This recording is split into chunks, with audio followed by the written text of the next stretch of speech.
Hello and welcome everyone to our third and final session of this year's Taiwan-Nordic Forum. Our two other sessions are already on our Facebook and YouTube, so you can stream them again when you feel like it. But today we'll be talking about energy transition.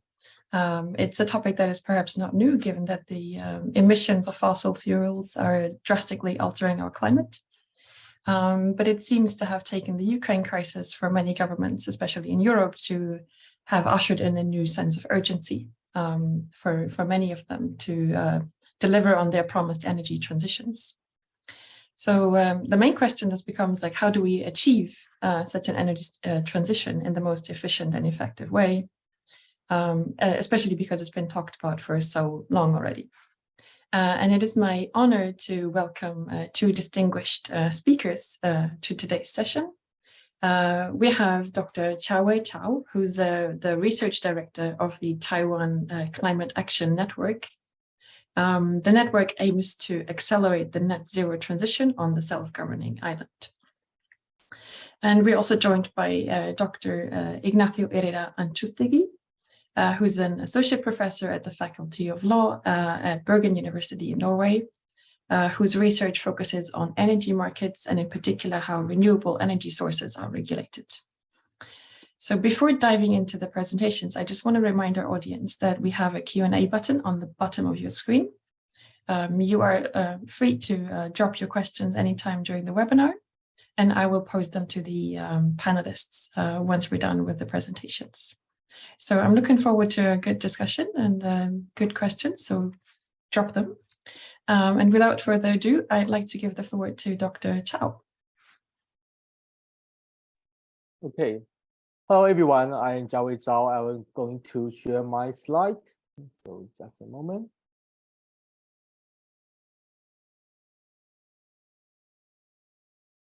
Okay. So it's my honor to give my presentation in this forum because I have been to Norway when I was getting my PhD degree, and I stopped there for around a month to join some summer school. And we also in Taiwan, when we learn about the energy governance and about climate governance, we learn a lot. We read a lot of literature from we call the Nordic model. So that's a very important thing for us to refer to for all the discussion around the energy transition issue in Taiwan right now. The topic I will give today is the promise and the discontents of the energy transition in Taiwan, because we know it's a hot topic since 2016. But what's the progress of that? I think that's the main issue that I want to address today. So just give you a background about the Taiwan Climate Action Network. This network is an initiative supported by the 5 local NGOs who was kind of like wanted to have more focus on the climate policy in Taiwan right now. So with sufficient funding that we can set out a research unit under the initiative. So I am the leader of this initiative. And this is our this QR code. You can follow us. This is our bilingual medium. So that is supposed kind of like be a outreach channel for all the climate actions and the energy transition issue in Taiwan right now. So you can follow our medium to get the latest news about what we are doing. We are discussing in Taiwan. So I'm going to talk about the progress and the outlook and also the challenge about the energy transition. I will just highlight that the energy transition is not only the offshore wind energy set out in the Taiwan Strait. Like this is the picture. This is the picture taken by myself when I take the boat to see the great Zhanghua offshore wind farm development by the old state. There's a lot of discussion behind all the regulation, all the institution about the energy transition in Taiwan for the past 7 years. So we can see that this is a brief picture to let you know what's the energy generation development in Taiwan in the past few years. for the 2022, there's a very significant milestone for the energy transition in Taiwan.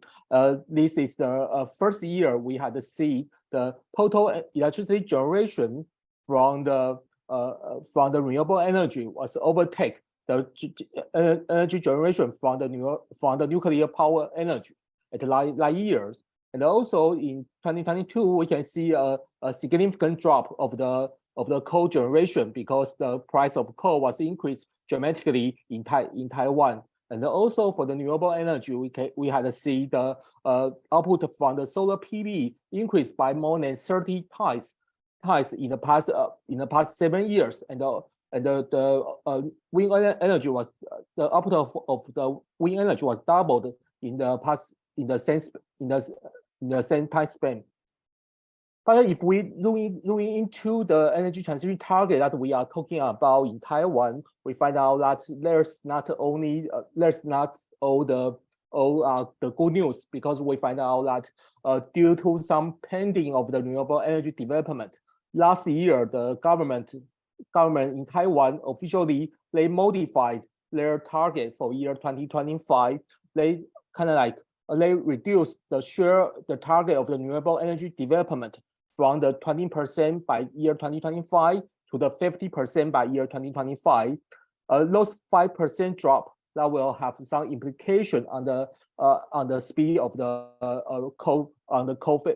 speed of the coal phase out. So in that situation, the share of the coal can be only reduced from the 42% to the 33%. So that will be some side effect for this kind of like lagging development of the renewable energy. And also for the next 3 years, we have to double our installation capacity of the solar, and we have to triple our installation capacity of the offshore wind. So then we can reach that target of the 15% of the renewable energy in the overall electricity generation.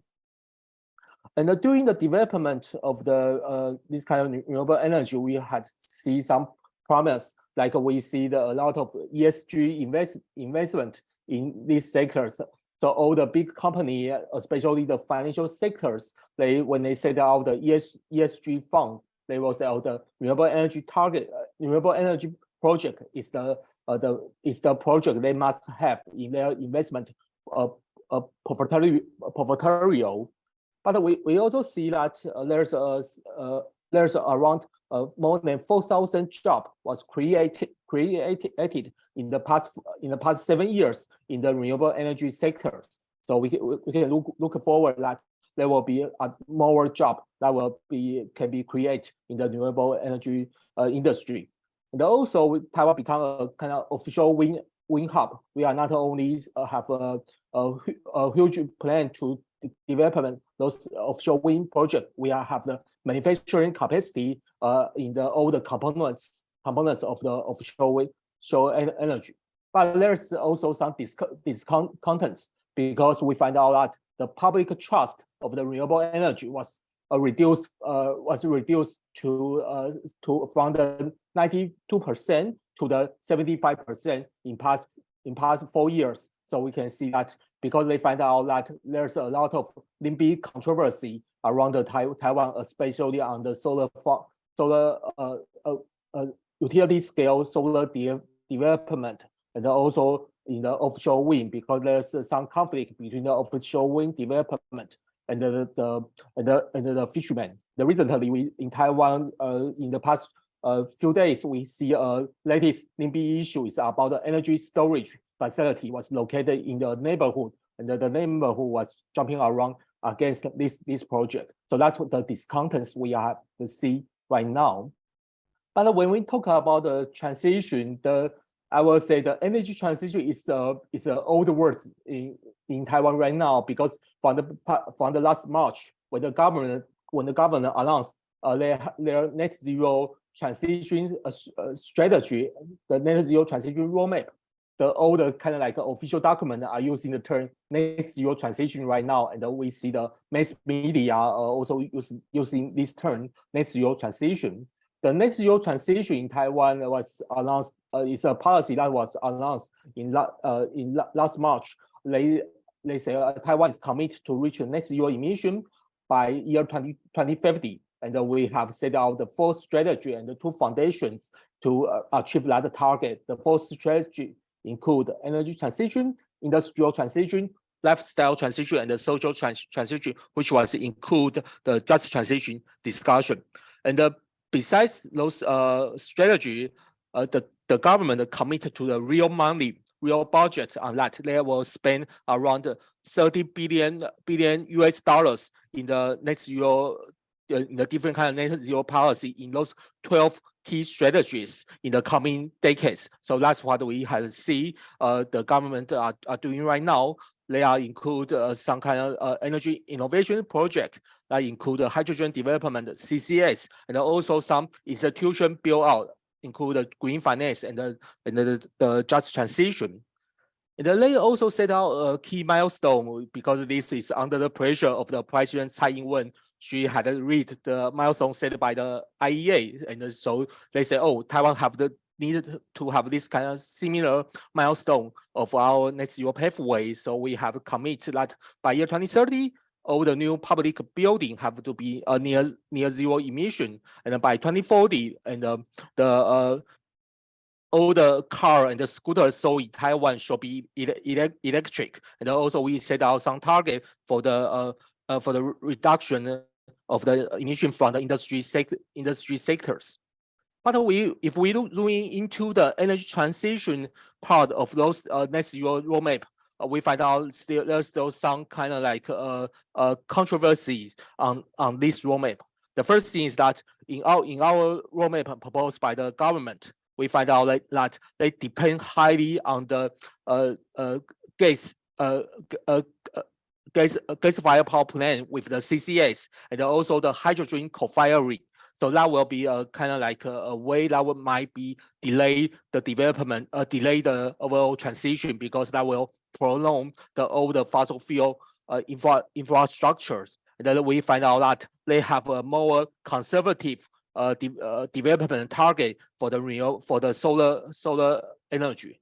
And but according to the NGO pathway that was based on my study, we find out that the solar and the wind will contribute more than 80% of the total electricity generation by year 2050 to reach our target. And we have to enhance our energy efficiency, so to lower our electricity demand, so that we can reach the net zero by year 2050. So we see that that's some pitfall of existing official net zero roadmap. And then we will, for the final 2 minutes, I will talk about some important challenge. When we talk about the Taiwan, everybody will talk about the semiconductor. I think in the formal 2 session of this forum, they also, I think the speaker also bring the semiconductor into the discussion. And from the climate and the energy perspective, when we talk about the semiconductor, it have a dual effect. In the bright side is that the Taiwan semiconductor company, TSMC, they are committed to the RE100, so they become a kind of like drivers for the overall renewable energy development in Taiwan. But in the other aspect, the huge increase of the output from the electronic industry, they have leads to the huge growth of our electricity demand. So we can see that electronic industry account for 57% of the total electricity demand growth in the past 7 years. So that's an issue we have seen. And also, if we look into the net zero commitment proposed by the TSMC, basically they will only peak their emission by year 2025. So according to their pathway, they have potential to eat out all the carbon budget we need to for Taiwan to reach the net zero by 2050, because the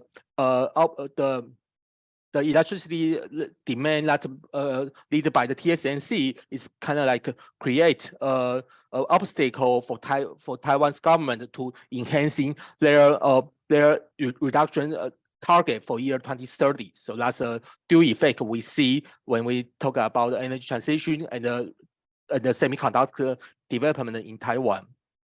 So last part, I will just address that in Taiwan, we face for those past 7 years, we are facing a kind of like a contradiction between the energy justice and the speed of the transition. So we have to work on our effort to find out a just and on-time transition that we need, that we can reduce our dependence on the fossil fuel. And especially when we have this kind of Taiwan and the Nordic discussion, I think there was 3 key points that we can highlight. The first thing is that what highlighted by the Larissa is that when we talk about the impact of the war, let us know the importance of the energy transition for our national security. But in Taiwan, we did not bring that together, so we did not using the the impact of the war become a driver to accelerate our energy transition. The second thing is that when we talk about the industry decarbonization, industry account for more than half of the emission in Taiwan, but we did not have a comprehensive plan of the industry decarbonization. But we see the Sweden have do a lot of project on the fossil-free steel making process. That will be a kind of like a potential issue that we can work on together. And the last one is about the Nordic governance model, is that how to bring apart the silos of the different ministries, and how to have this kind of citizen assembly to bring on the opinion of the citizens, that we can create a higher social acceptance of the renewable energy project. That will be what we can also learn from each other. So this is my my presentation. So look forward for your questions and the feedback. Thank you, Chao, for this very insightful presentation, and I'm pretty sure that Ignacio can enlighten us here, especially when it comes to this last point of learning from each other. So I'm not going to spend much time here. Just, Ignacio, you're free to go. The floor is yours. Excellent. Good morning. Ni hao. Thank you so very much, everybody, for being here. And I look forward to the discussion. It's a great opportunity. And thank you to the ISDP for inviting me here to talk about energy transition in the Nordics. And particularly, I'll focus on the Norwegian case. And unlike Chiawei, I'm going to speak more about the dark side of the energy transition, so to speak, because I'll main focus on hydrocarbons and what is going on in the case of Norway. So let me start my presentation. And the first thing is, in the Nordics, the total energy consumption, not only electricity, is in the world compared to most other parts of the globe quite clean. These are numbers from 2014, but they have not varied much. If anything, the clean or the CO2-free part of the cake has increased because oil activity and gas activity has gone down, while nuclear in Finland the past week and a half has increased, but also the rollout of new renewable keeps on increasing. And I think it's important to remark that this is about energy consumption. This is not about electricity. Energy consumption is much more than electricity, and it includes other things. And it's sometimes overlooked in discussions when it comes to energy transition, because we think about transition only in the electrical sector. But we have to remember that in the planet, 80% of the globe runs on hydrocarbons and coal. And that it's because we don't take into account sometimes the numbers that are outside of electricity. When it comes to electricity, the picture in the Nordics is even better. There is even much more clean electricity production. These are numbers from 2021. And the country that I'm going to speak about now, it is the highlight of the planet. Maybe I think only Paraguay can compete with Norway in terms of how clean the electricity production is. Here you have this cake that says that 100% of the electricity production in Norway is clean, or it means it comes from renewable sources. This is not exactly true, accurate, but it's, let's say, about 99.5%. There's a tiny bit of electricity generation in the southern part of Norway that comes from gas. And in the other countries in the Nordics, it's also very much based on renewables and or nuclear into the mix.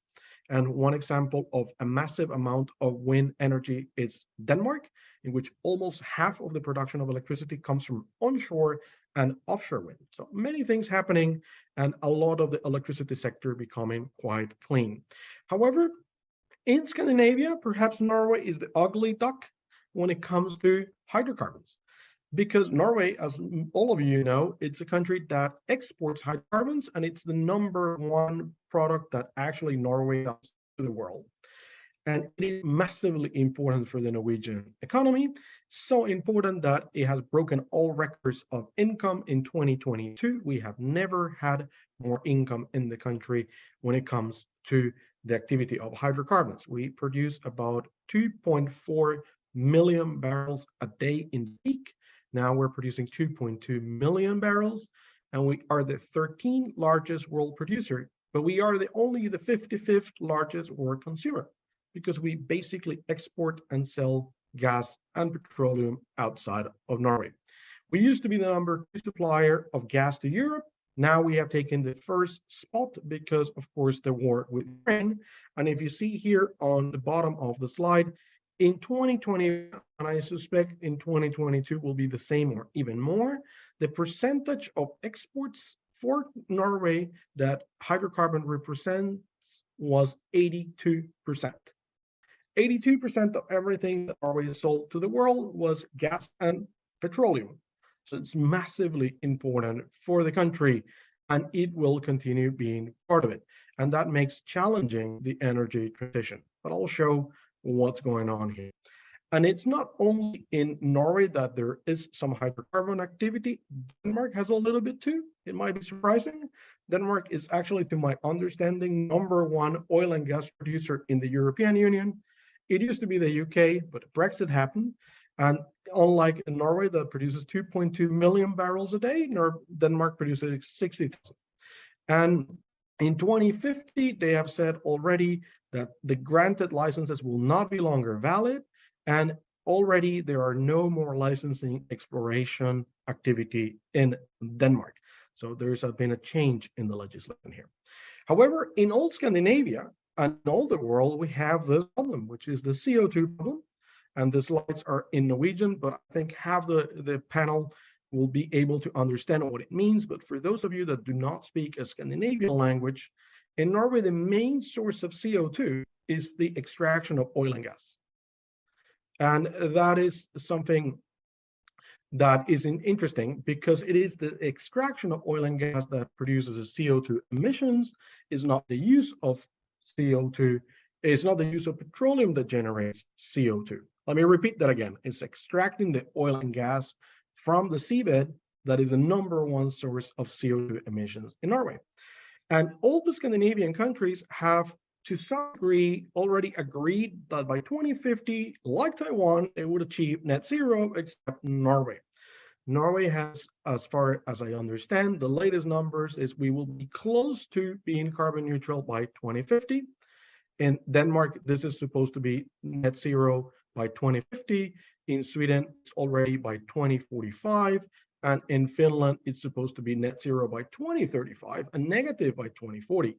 So the CO2 problem is something that is still looming in Norway. And it's still looming because if we will continue extracting oil and gas, how this is going to be addressed. And in addition to this, we know that societies in the globe, but particularly in the case of the Nordics, are going to continue expanding its use of energy, and in particular, electricity.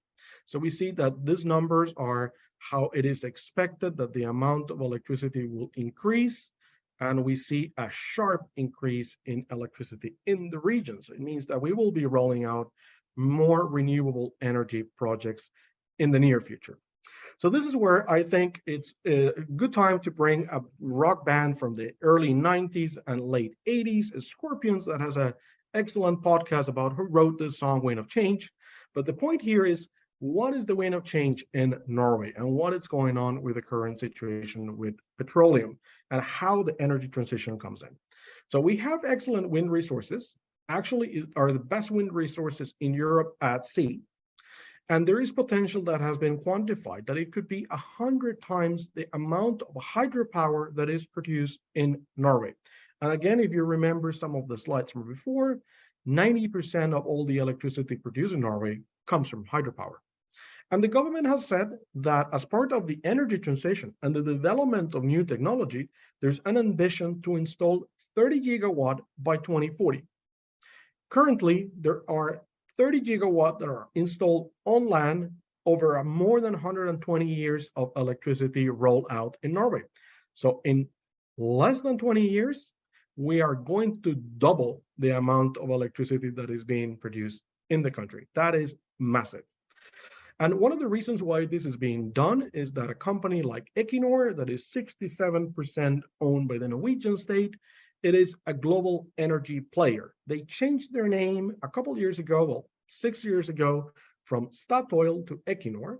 The reason why they changed this is because they are part of the energy transition, and that's why they say, we are an energy company, we're no longer an oil and gas company, and in particular, they're very interested in expanding into offshore wind activity. And they have tried to have also projects in Taiwan.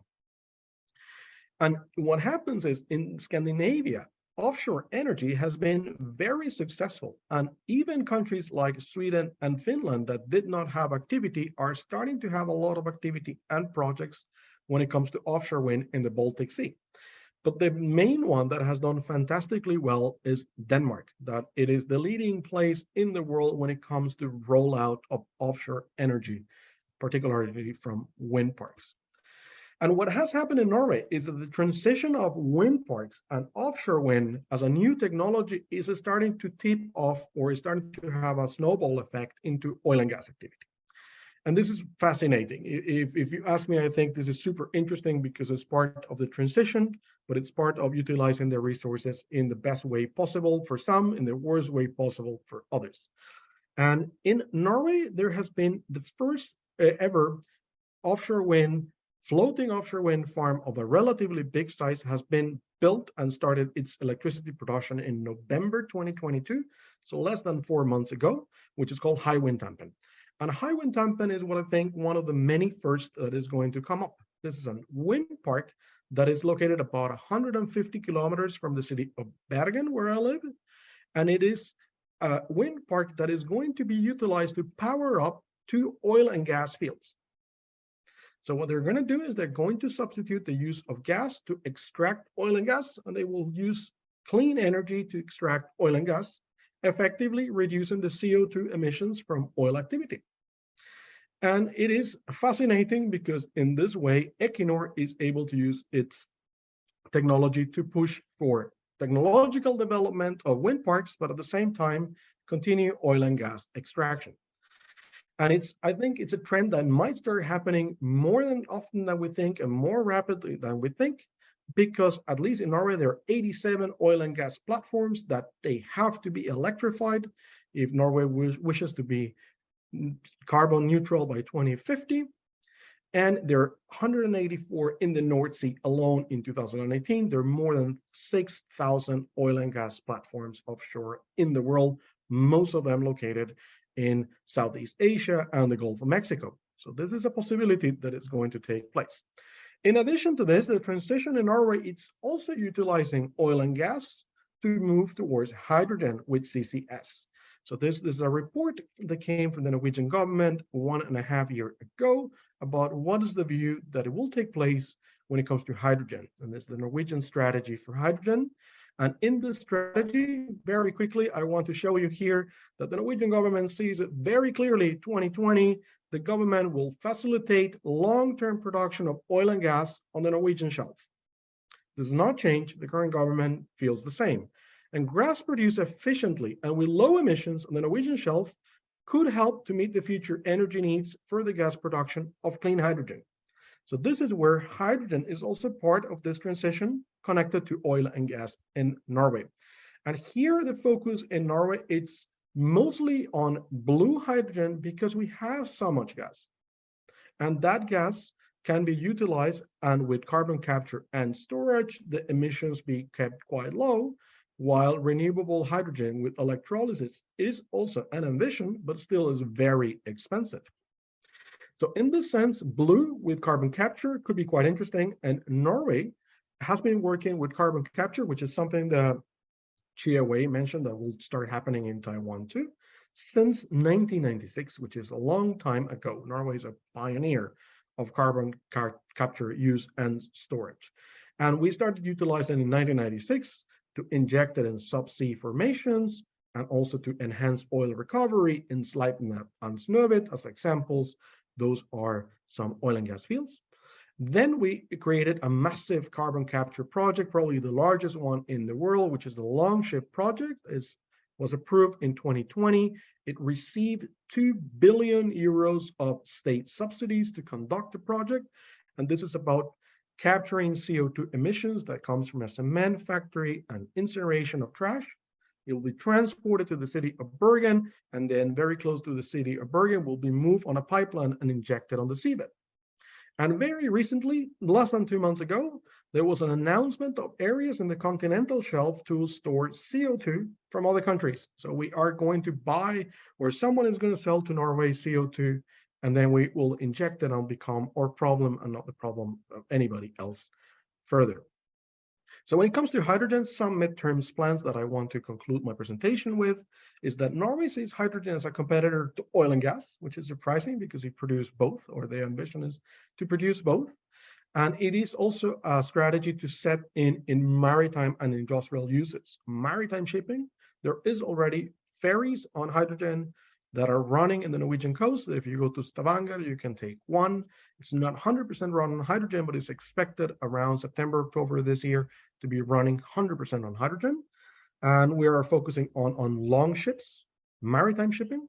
And also Norway is trying to make hydrogen profitable, and therefore they're not looking forward to giving more subsidies and integrate it into a European hydrogen market.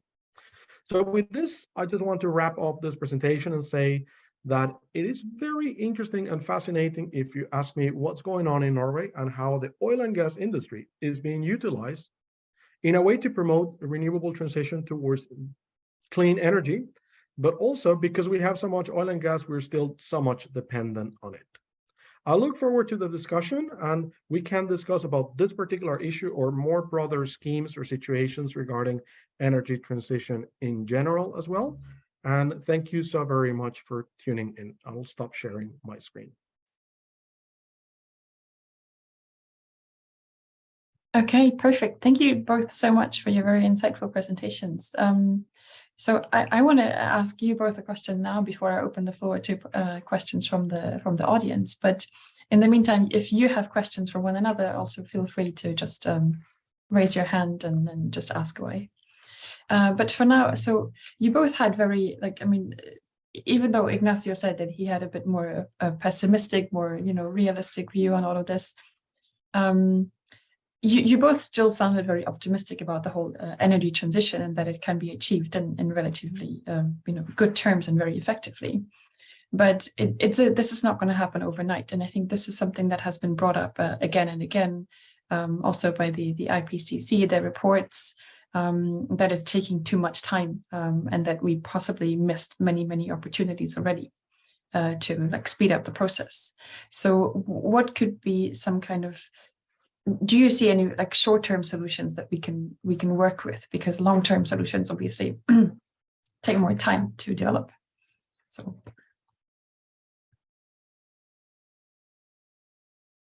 go ahead, Ignacio. Yes, I'm suspecting that Frida's question is connected to the fact of what can we do to speed up the transition and what are the legal hurdles that might exist to this. Am I correct in understanding this, Larissa, you think? Yes, please go ahead. So I think one of the things that are happening already and we have seen is that at the European level, we have now legislation in place which says very clearly we are going to roll out much faster than before renewable energy projects. And we're talking about this famous 6 months issues in areas that have been seen as open for renewable energy. So we are running very fast. Then that is one thing. So everybody is aware that licensing processes or processes to give authorization for renewable energy projects are very lengthy, so they're shortened them. This has a lot of other knock-on effects that we can discuss as well, but it is happening. So there is instruments that are being rolled out on this. Also, I'm currently based in France, and in France there was a law enacted last year, end of last year, to keep up also hurry all the projects in renewable energy. So we're seeing examples of this, and in Norway in December 2022, a law was passed, or an amendment of the law for offshore energy was passed, renewable energy, which allows the Ministry of Oil and Gas to authorize the project without a procedure and without competition if they think the project is of a strategic importance. So this leads to full administrative discretion, which I think is a problem for rolling out energy. So it is obviously the authorities are realizing we need to do something really quick, and therefore we're taking drastic legal measures to do this really quickly. So I'll stop there and want to hear what Xiaowei has to say, or we can continue discussing other things. Yeah, from my side, I will say that for the energy supply side, there's kind of the good news is that the government are thinking about to set out the mandatory requirement for all the rooftop solar for the new building that was put in, that kind of the law was put in the Congress, now waiting to be revised in the coming month. So that will be a good news if we can make it. But another kind of challenging thing is that like the Ignacio also talk about the permitting issue in Taiwan. The permitting issue of the renewable energy. We see that in the past years, all the country, not only just in EU, also in United States, are talking about how to accelerate the permitting process for that. But in Taiwan recently, there's a kind of discussion bring out that we should have whether we should have the environmental impact assessment on the utility scale solar project yet. So because in the meantime, this kind of development project did not need to go to the EIA, so it can shorten the older process. So it's kind of like the reason why they bring out this kind of concern is that they are facing some kind of like the social acceptance issue. So some NGOs are thinking about maybe the EIA will be a solution for that, but that will be kind of like for me, I will say, okay, maybe that will, if we set out the EIA for the solar energy development, maybe that will lead to kind of like will lower the speed for the rollout. So it's kind of like the things we see in Taiwan right now. I don't have the perfect solution, but I will say we have to identify we know there will be a trade-off, but whether we can use in this kind of emergency that bring by the Ukrainian crisis that we see in the past year to be a kind of awareness that we need to bring the energy transition as a top priorities among the other kind of like public policy concern. That will be a way to persuade the public to accept this issue. But the second issue I would like to say, I was kind of like I would kind of like think that the energy transition could be happen in Taiwan is that because although I am saying that a lot of the emissions are from the industry sectors in Taiwan, but all those energy intensive industry sectors, they are facing a kind of like a reinvestment cycle for their manufacturing process in the coming 10 years. So that means that actually, if they when they replace their manufacturing process, if they are kind of like they introduce the hydrogen-based steel making process in their manufacturing process, they can reduce the emission quickly. So we are facing a kind of like a 10-year window for this kind of investment decision. So if we are kind of like can capture this kind of opportunity, that can be kind of Taiwan. That will be a kind of like Taiwan will be a great possibility that Taiwan can reach the net zero by 2050. But if we miss it, I will say there's no possibility for Taiwan to reach that target. Okay. Ignacio, you raised your hand. Do you want to say something? No, but that's okay. It's captured. What I wanted to mention is captured by one of the following questions. So that's okay. Okay. So because I saw there, Chao mentioned the social aspects of it. And there is a question from one of our interns at ISDP, Frida Lampinen. So you mentioned that Taiwan struggles with public opinion in the transition to renewable energy sources, and that residents are hesitant to accept, for example, electricity storage units in their neighborhood. Is NIMBY, or like not in my backyard opposition, a big challenge in Taiwan? For example, in regards to the location of wind energy turbines.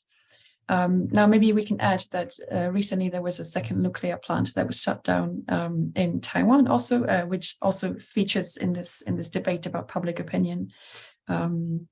But so first, Chao can go, and maybe Ignacio has something to add from a Norwegian, Scandinavian perspective on this one.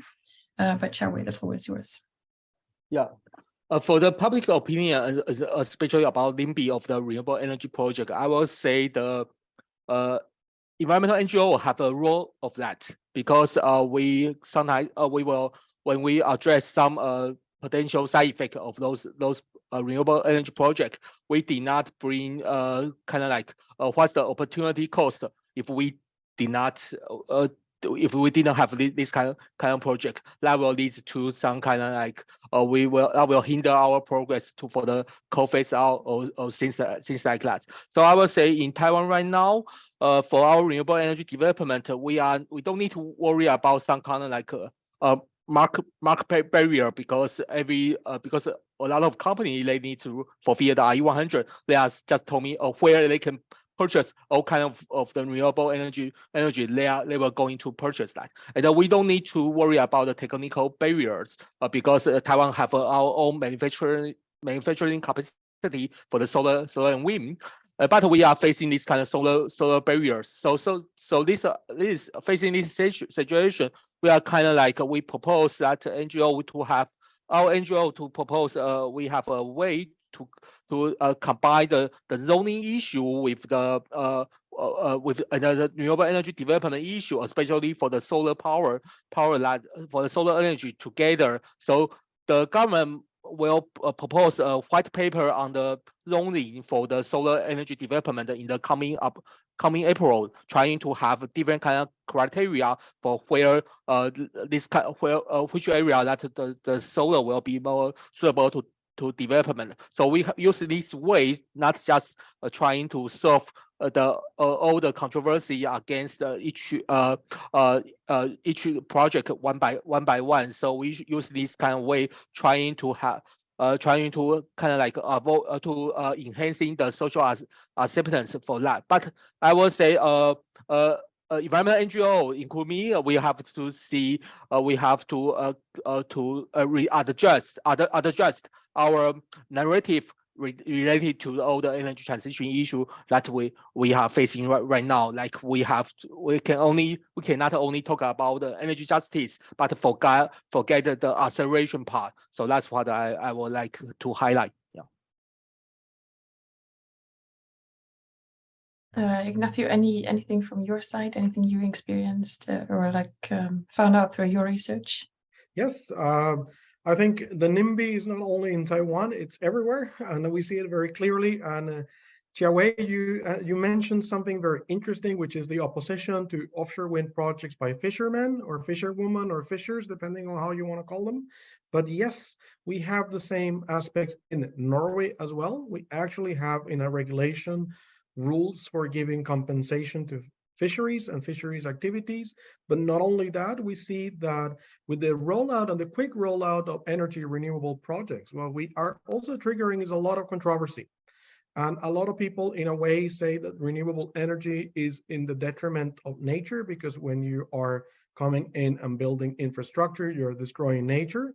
And it creates a strange dichotomy, or sometimes even kind of like situations that I don't really understand or grasp, between people that are very pro protecting nature, but they're very much against new renewable energy. And we see this happening time and time again. And actually, I've written a couple papers on this, and if it's okay for the organizers, I could send some links to the participants. So one of them is about how to try to create social license to operate, or giving some kind of distributive justice to communities that have near them renewable energy projects. In this case, it was offshore wind, and this was from a Nordic perspective. And as Chia Wei was mentioning, well, we need to try to create an interplay where people living in the vicinity do not interrupt or do not contest the development of projects for several reasons. One of them is because it will slow them down, and the other one is because it's the right thing to do. So they are going to be suffering more than people that do not have the projects next to them. But this is still a contentious issue. And here, Denmark has done relatively well, but countries like, for example, in the UK, they have adopted measures that have worked quite well to eliminate litigiosity. And then another paper that I will send a link to is about fisheries and offshore wind development that I co-wrote with a colleague that used to be in Yokohama University and is now in Sydney, but he's from Bangladesh, Abdullah Al-Arif. And this is an interesting paper in which we try to see how can we put together fisheries and offshore wind projects without creating so much controversy, because we think that there are more options for win-win scenarios. And this is something that it will start popping up more and more as we roll out more renewable energy. We need to find out how to optimize the use of space inland and offland. So Taiwan has exactly the opposite problem as the Nordics. You have very little space. Well, we have a lot of space, but we have people that are having a lot of NIMBY issues. So this is a little bit from my side to say that we do have the same aspects and problems here in Scandinavia and the Nordics as well. All right, maybe we can stay on this topic of issues for a while. I mean, yes, of course, we see there's a social impact that cannot be discarded and that you have to take into account when you push for a net zero transition, as Chia Wei so kindly put forward. What about more legal issues? So what is the role of governments in energy transitions? Like, how can they like what's their role? How can they push for it? And do they maybe stand in the way of it sometimes, depending on how things work out? So what are your thoughts on this one? Whoever wants to go first. Chia Wei, maybe? Okay. So when talking about that, I will just bring the latest news in Taiwan, especially for the wind energy development, because for the 2 weeks ago, we find out that offshore wind developer, they just kind of like they have a they was accused by the corruption with the local politicians in order to get the permission of the wind development. So it's kind of like erode all the social license of the operation of that in that area, especially in the overall offshore wind energy development. So the way that we have to avoid this kind of situation, we are saying that we are coming to review the all kind of the procedures of the renewable energy development, all kind of the law that require that we need to have additional hearing, the actual hearing and the public hearing, and also the substantial hearing before the renewable energy project was development in the area, because we see in Taiwan right now a lot of developers, when they have cooperated with the local contractors, the way they are develop a renewable energy project is the way they are trying to develop a petrochemical plant. So they're using the same using the same procedure, same way to avoid all kind of the legal and the social requirements for that. So we need to enhance our law, our legal framework to avoid this kind of situation happen. I would say we have to win back the social license of the operation for the renewable energy right now. So it's kind of like a very key moment for Taiwan when we talk about energy transition. Ignacio, any thoughts from your side? Yes, I'm a little bit optimistic when it comes to the work and the job of most countries in the world in terms, at least on paper. I think we're starting to do things better. One of the first things that also was mentioned quite a lot by Chia Wei in his presentation, I marginally did so, is setting targets. We set targets, and that is one very clear way to make things happen, because we create expectations and we make promises and we have to deliver, right? So when we set concrete targets and we say we are going to have X amount of renewable energy by this year, then you are doing something. I think that's a positive thing that is inherited in a way from public international law connected to, for example, the Paris Agreement or before the Kyoto Protocol. We need to set targets to make us accountable. So I think that's the first thing that states are doing, and they're doing relatively well all over the world. Then the other one, I think Jia was also mentioning too, we are creating legislation on the run. And this is because this is so pressing and so important. But what we're doing is sometimes we are copy pasting solutions from other industries. So for example, in the case of Norway, the law for offshore wind was in a way a copy paste from the oil and gas regime. And oil and gas regime worked fantastically. But oil and gas and wind are not necessarily the same. So when you copy paste things, they don't necessarily will work too well. And therefore, we might need to think, how can we create resiliable and reliant and effective measures without taking forever? Because the problem with law is that it's extremely slow. So the companies are years ahead than the pipeline. The countries are, or the legislators are far behind because it's an asymmetry of speed. But at the same time, we have to also realize that it's so difficult to get the consensus from all the different interests, because this is really a wicked problem with so many different points of views. There's people that would like to do it this way. There's people that would like to do it that way. And then there's all the torpedoes that come in from all the people like me working for interest or lawyers or whatnot that are going to try to come in. And I think in this situation, one of the other aspects that I think it's going to start happening, and it's already happening, is how by creating a lot of measures from the state to promote energy transition, you are also breaching human rights, or you're breaching problems of other people. I don't know if you're familiar with a very important case in Norway, which is the Fosen case. It went all the way to the Supreme Court, biggest onshore wind park in the Nordics. Now the Supreme Court has said that building this up without proposed requirement of consultation with the Sami indigenous population is in breach of international law obligations and human rights. So now we have a massively problematic situation that what are we going to do with this wind park that has already been built? So yes, the states need to do something, but states also need to be careful of the knock-on effects of what they do. But the last point that I think we need to make very clear is I think it's very important to send the right economic incentives. So we can have a lot of political wishes and we can have a lot of very good ideas, but at least this is my perspective, maybe I'm a little bit too much of a microeconomist sometimes. If the numbers don't make sense, the business is not going to happen. And companies will not do this if it's not profitable. So what we need to try to create is good incentives for this. We need to make carbon emissions very expensive. We need to expand this. We need to also be aware that we as citizens need to consume less. And the other point is that there is no human right to cheap energy. It should be priced the right way to give the right incentives, and those that are in a situation of energy poverty, we can protect them in different ways. So lots of things to think about when it comes to what states can do and should not do in terms of the energy transition.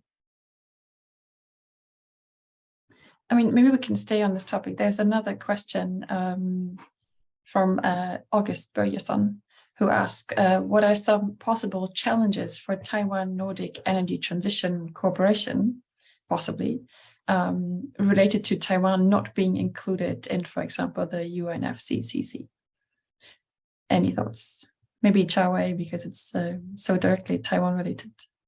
Yeah. But first, I would like to say to Ignacio, I would like to bring your sentence as the no human right for the cheaper energy as a slogan that we for our campaign in Taiwan right now. Yeah, I was totally agree with you about that point. And for the August's questions about Taiwan is not being as a member of the UNFCCC, I would say like what I have experienced in the COP27 when I went to the Sharm el-Sheikh, went to the Egypt. Taiwan cannot be an official delegates into that, so we miss a lot of chance to address our key issue. Although we have some forum with our allies, but the things we are talking about is kind of like pretty minor in terms of the over UNFCCC discussion. Like last year, everybody was talking about loss and damage, and now, but Taiwan did not address this issue. Even a lot of allies, we are the SIDs are the very vulnerable countries. But in terms of the energy transition, I would like to say maybe we can kind of like think outside the box, especially nowadays the Nordic country with the EU and the United States are working on the just energy transition partnership with the Southeast Asia country, and Taiwan are also are trying to encourage our business to work into investment in the Southeast Asia.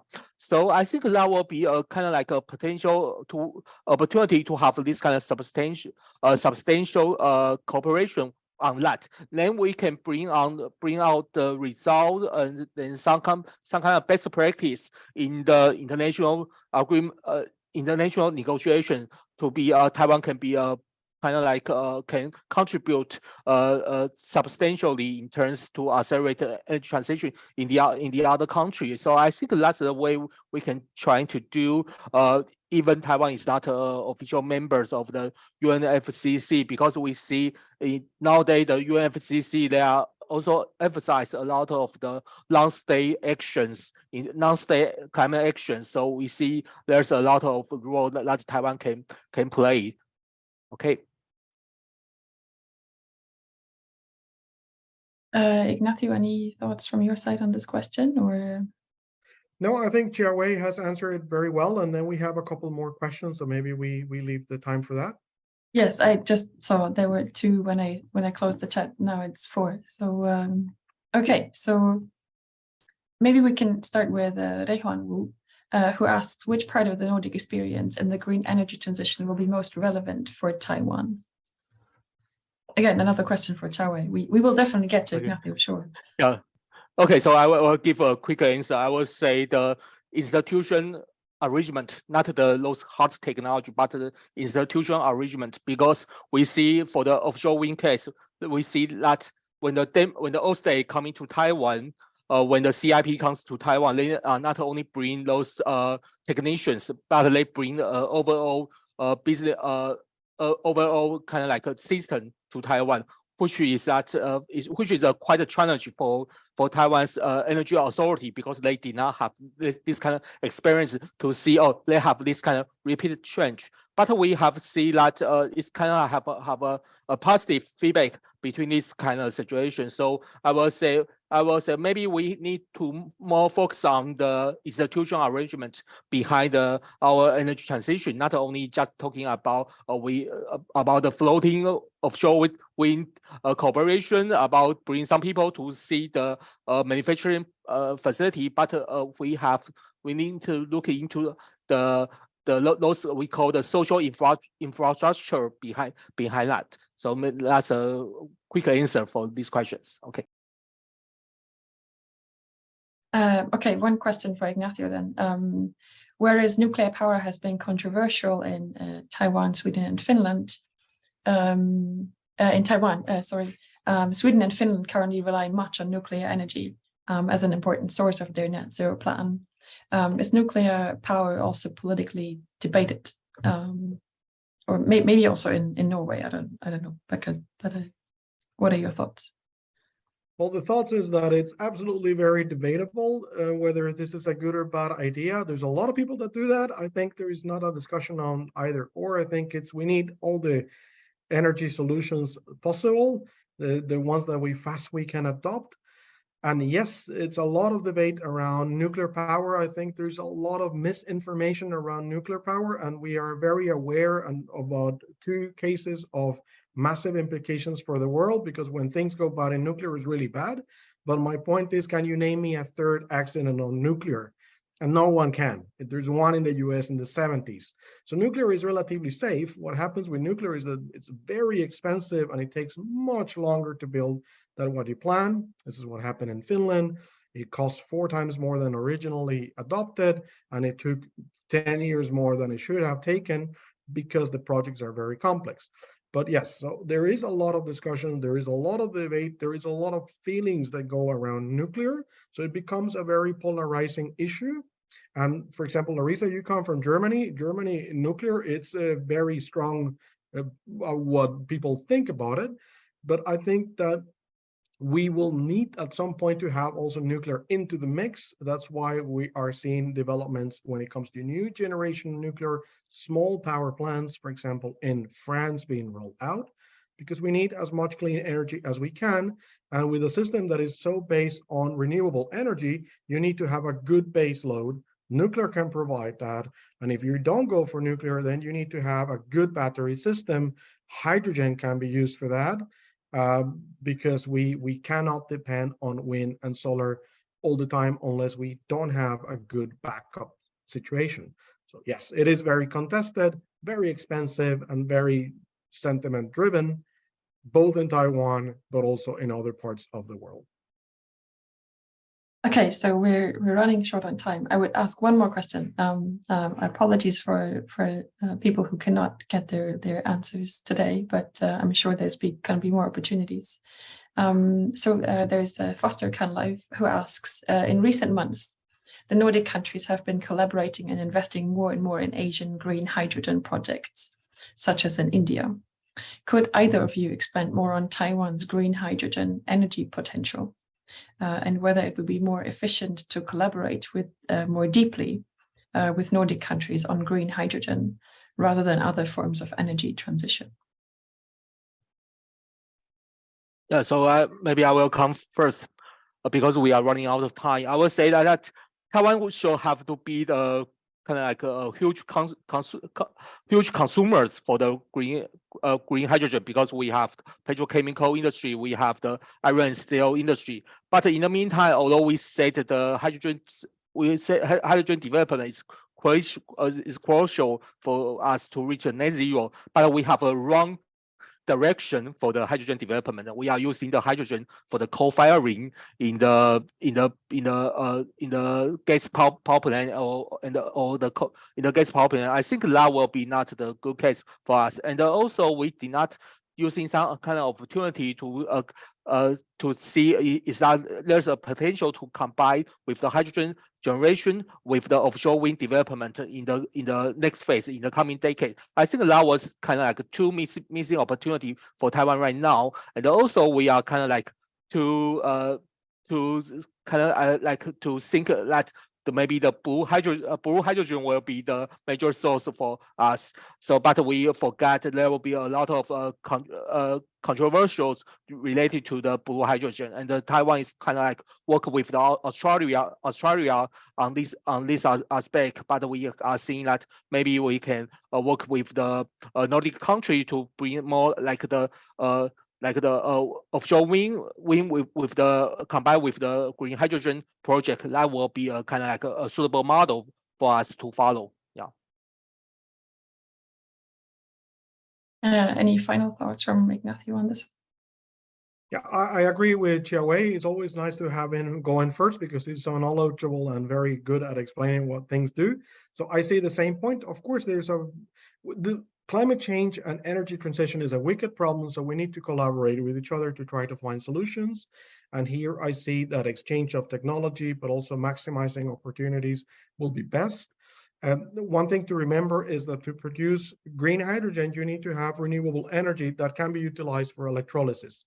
And then you need to have a massive rollout of renewable energy. That's when Chiawei says about offshore wind, which is what I try to illustrate in my point. Green hydrogen can be combined with offshore wind in Norway to try to produce it.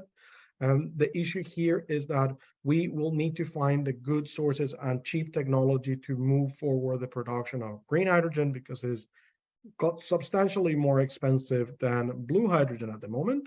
And that's where combinations of exchange of technology and capacity is going to move this forward, like has happened, for example, with solar panels, where through research and development, we have managed to cut the cost down massively. And therefore, I am very much in agreement that we need to move and collaborate into these fields to do it. I think green hydrogen is one of the examples, because it also creates a knock-on effect of generating more renewable energy at the same time. So you, in a way, you get two effects. Okay, perfect. I will have to close this discussion now because we've run a bit over time already. I would like to thank both of you for your very insightful input, and I'm pretty sure that there's more to talk about. This is not something that's going to go away overnight, so keep doing what you're doing and push for it. Thanks to the audience for your questions, and so I'm gonna adjourn this now, and I hope you have a good day, everyone. So bye bye. Bye.